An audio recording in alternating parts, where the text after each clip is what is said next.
जब जता हम के केक न मिली अच्छा रहा केक हम खोई बना केक का भी बहुत खाता है हां केक हम ना खाई पुलाव खइबे आई तो पुलावे में तो जान बा मैं तो तनी सब्जी से खाई कम ना पूरी ना तो पुलाव का बनता पूरी बनता ना पुलाव बनल बा ना कैंसिल हो गइल ना देखनी है लाट के घर तो खल सब बहरी के आदमी के बनल बा अच्छा तो में सब्जी बन के चट के लेंगे कौन आता ना हमरा खाए अब बुनिया खाती ना ना ये दादा बुनिया हम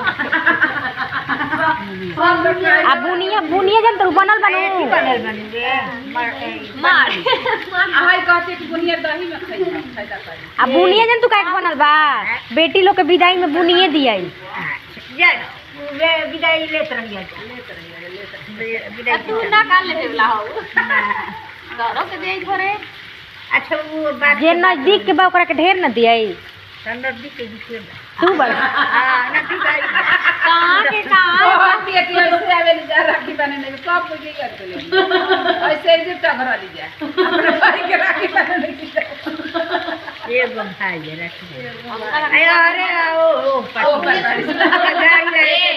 और यहाँ नहीं चलता भूमिपुर चला जा नहीं और तनी फूल